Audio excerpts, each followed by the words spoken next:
What is up, everybody? Welcome back to the Wolverine Swag Show, this week's episode. Before we get into anything, make sure to subscribe to the podcast, follow the Insta and the TikTok, turn on notifications so you'll never miss an episode. And let's get into this week's episode. Obviously, this one stings to record, this one stings to make.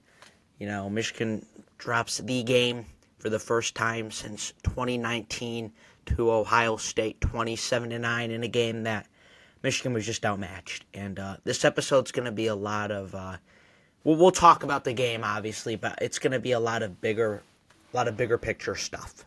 Specifically offensively, there's just a lot of stuff to fix, a lot of stuff to talk about, and a lot of stuff to kind of get into. But we'll talk about the game. We'll give it a little recap. As far as the game goes, Michigan started this game I don't think you could have started better than Michigan. First play of the game. I'll stop doing that. The first play of the game, Michigan 36-yard run right down the throat of Ohio State with Jordan Marshall, and you kind of got the sense like this is going to be like the last 4 years. Michigan's going to bully Ohio State at the line of scrimmage. Ohio State doesn't want to play in the cold weather. We're going to bully them. We're just going to run it down their throat like we have the last 4 years. Then Michigan gets another first down, and with a little Jordan Marshall check down, stall for a field goal. Defensively, the game started about as good as you could have wanted, with a great pass breakup by Zeke Berry in the first play. I mean, that's just textbook, man. Phenomenal.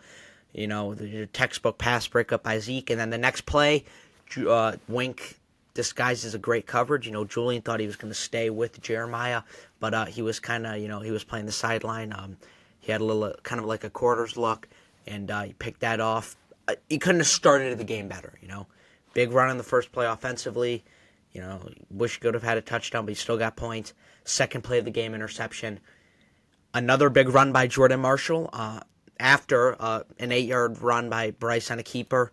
Another big run by Jordan Marshall, stall for a field goal. And you kind of felt like after this 6-0 start where Michigan really could have been up by 14 or at least 10, that maybe this Ohio State defense is just too good for Michigan. Like, with all that momentum that Michigan had that they gained, and they were only up 6 when it felt like everything clicked in the first. I mean, really it was only 5 minutes, but like everything clicked.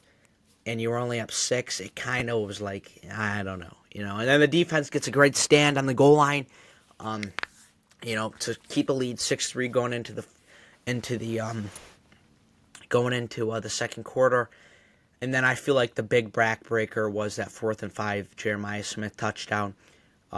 You feel like if Michigan can get off the field there, you got all the momentum, you've got decent field position, you're at like your 40, 45 maybe, and just a backbreaker, just single coverage on Jeremiah, houses it.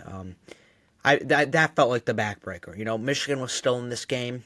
Obviously, it was 17-9 at halftime, and that was only, early in the second quarter, but it felt that Michigan was just going to have a tough time moving the ball when Ohio State really started to realize, hey, they just want to make this a smash fest, run it down, run the ball, control the clock, so we're just going to sell out the run, play man coverage, just basic vanilla stuff, while stacking guys at the line of scrimmage and make Bryce throw the ball.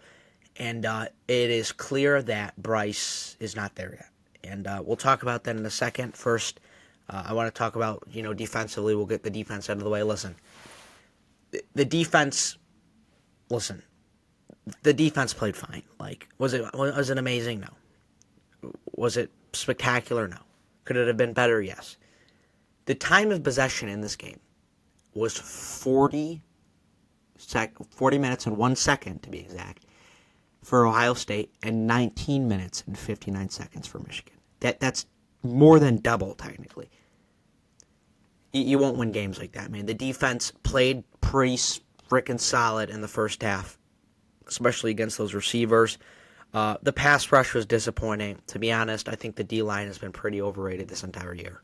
I love Derek Moore, but I think he might be a little overrated. I think that's a good time to admit that. It feels like for Derek Moore, it's either sack or absolutely nothing. Like if you watch Hutch with the Lions, it's not sack or nothing. It's he's in his face every play, man, and it's either, you know, sack or a pressure or a hit or just disrupting the game. With Derek Moore, really all year, it's felt like sack or absolutely nothing. And on Saturday, it was getting dog walked, absolutely nothing. The D line has been disappointing. I'm just going to be honest. The pass rush, that's something that needs to be addressed in the portal. Not just because of him leaving, but because that group just did not show out, and it did not help your secondary at all, man. That's a secondary that played a tough game. And I get the Carnell Tate touchdown, on a blown coverage. I get the Jeremiah Smith. When you are letting Julian Saint have that much time in the secondary, I mean that's a tough game from the secondary. I thought they played well. They did not get any help at all. They held up, and that was a good game by the secondary. But besides that, on the defensive side, when you're on the field that long, and you saw it, Michigan played pretty solid in the first half. The second half, they just got worn down, man. I mean, they were on the field the entire game. The offense got nothing going. They just got worn down. I believe Ohio State's drive to kick the field goal to go up 27-9 was 12 minutes. That just got worn down. They just, at the end of the day, they just were tired. They were on the field the whole game. They just got worn down. So I'm not really going to talk about the defense, because if the offense does something, this is not, I believe it was like 430 yards of offense maybe for Ohio State. I don't think it's that high. No way. They were on the field for way too long. Just got worn down. No help offensively. Just wanted to get that out of the way from the defensive side of the ball. I think the bigger picture for this game and moving forward is the offense and Bryce Underwood. Because listen, it's clear watching this game plan. In fact, I told you in the podcast last week, Ohio State was going to play a very similar defense, to what Oklahoma did in September, which was, hey man, we haven't seen anything that tells us you guys trust Bryce to throw down the field. We haven't seen anything that believes he can, so we're just going to play to sell out the run. We're going to play a lot of man coverage, a lot of 5-6 guys in the box, play the linebackers close, sell out to stop the run, and make you guys show us you can throw the ball downfield. Oklahoma did it. Michigan did nothing offensively. I told you Ohio State was going to do the exact same thing. Look what happened. After really the first 2 drives, Ohio State, all they did was 6 guys in the box, linebackers close, nose tackles, all the above, man coverage, selling to stop the run, make Bryce throw the ball downfield. Really after those, bigger runs where they realized, hey, they just want to milk this, run this, like they have in the past. We're going to do something about that. We're going to make you throw the ball downfield. We're not going to do anything to stop it.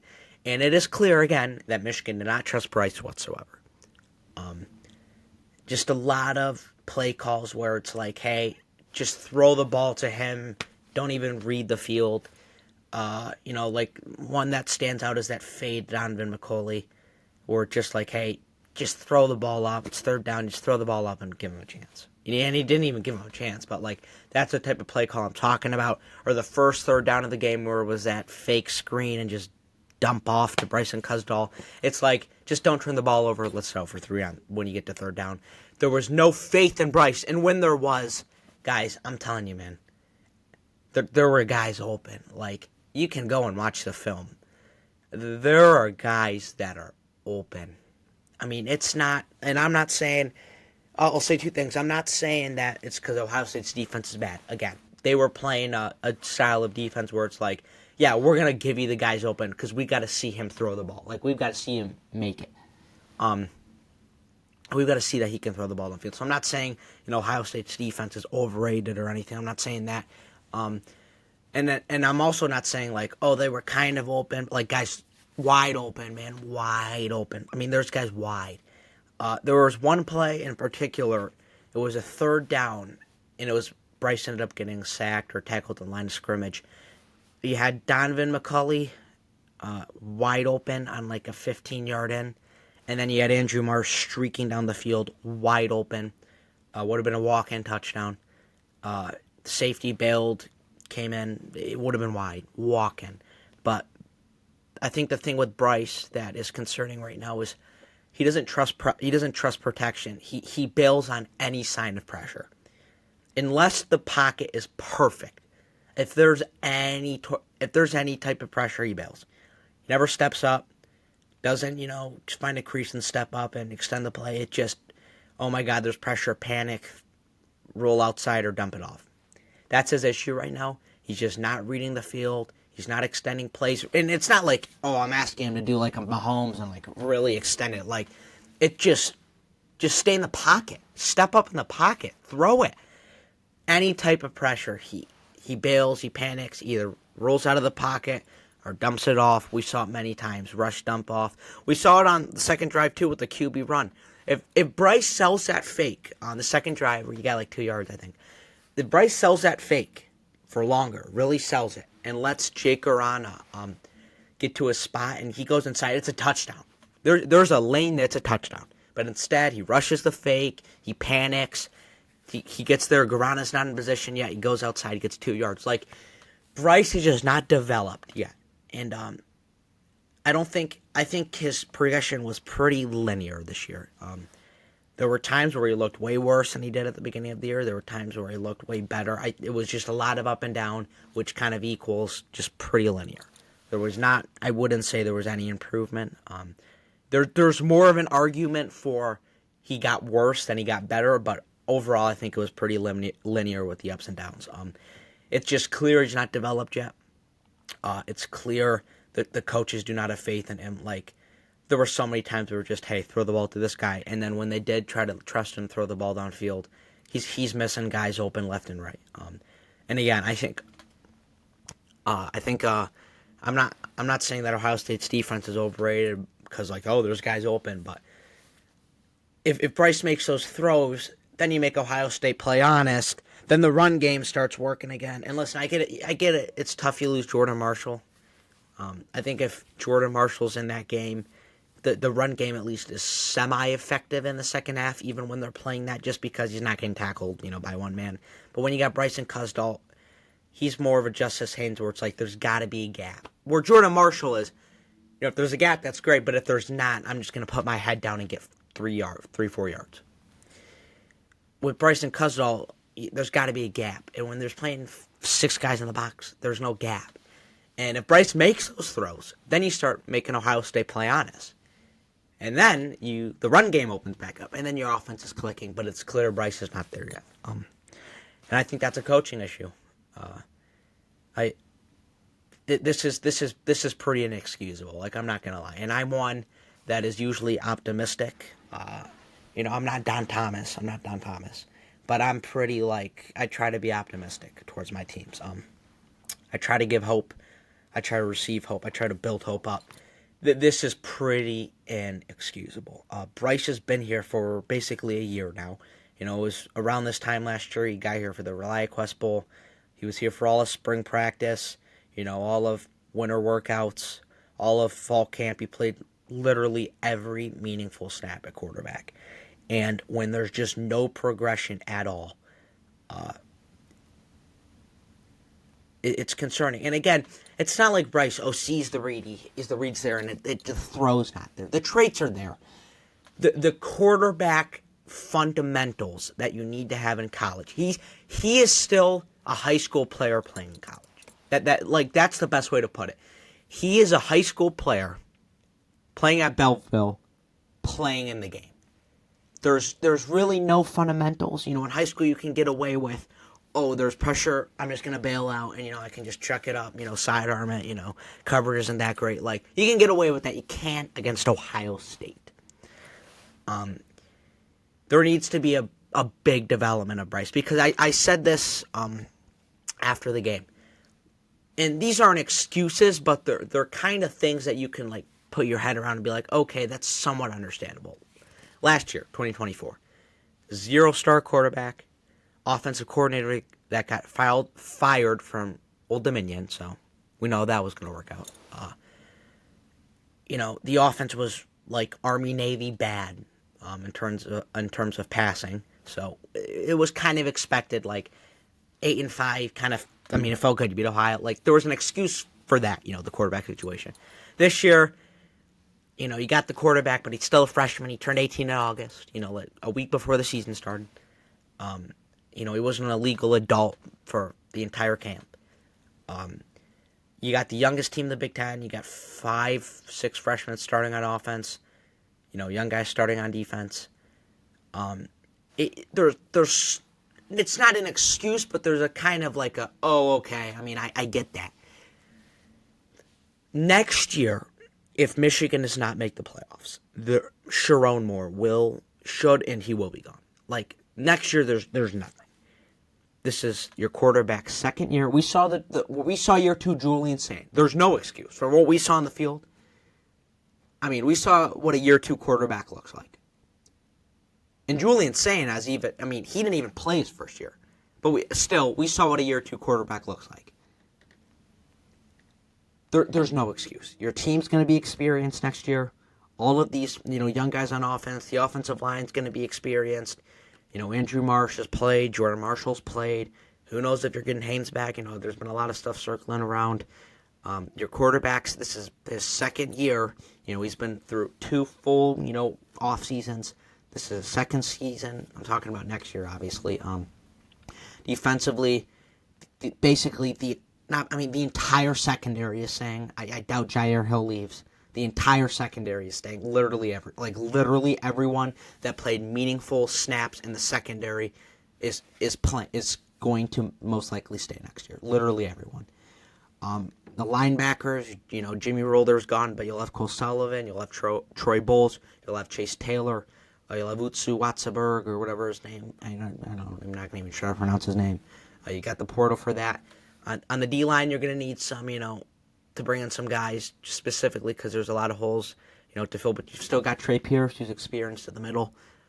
You've got Nate Marshall, who's highly, thought of. You've got Dom Nichols, who was, played this year. Cam Brandt. Like these are all experienced guys. You got Carter Meadows, the 5-star number 1 edge in the country that committed, signed today. And listen, I think you need portal help on the D-line, but you still got experience. Like, next year, there's no excuse. Your team's not young. Your quarterback's not young. Your team's experienced. There's no excuse. If Michigan does not make the 12-team playoff for a third year in a row, which meaning you're not near the top 10, it's Michigan, Sharon will be gone. So it's a make-or-break year, and there's no reason to talk, guys. There's no reason to, say I want him fired because he's not getting fired now. I mean, he's just not. He's a good recruit. They're not firing him this year. So all you can do is say, hey, next year it's the make or break year. You make the playoffs. He proves himself against what will be a tough schedule. You've got Indiana at home, Oklahoma at home, Oregon and Ohio State on the road. It's a tough schedule, but you win 2 of those, you're in the playoffs. It's the make or break year next year. That's all I can say. You can say what you want about Sharon Moore. You got a good recruiting class coming in. It's a make or break year, so we'll see. That's it for this week's episode of the Wolverine Swag Show. Make sure to follow the podcast, follow the Instagram, follow the TikTok. We got daily stuff going on both of those pages. Basketball podcast will be coming soon. Really, once I'm not going to be able to do I'll probably do a transfer portal podcast for the football, but a lot of it's going to be basketball now, and especially until the bowl game. So that's it for this week's episode of the Wolverine Swag Show. Thank you guys so much for watching, and go Blue.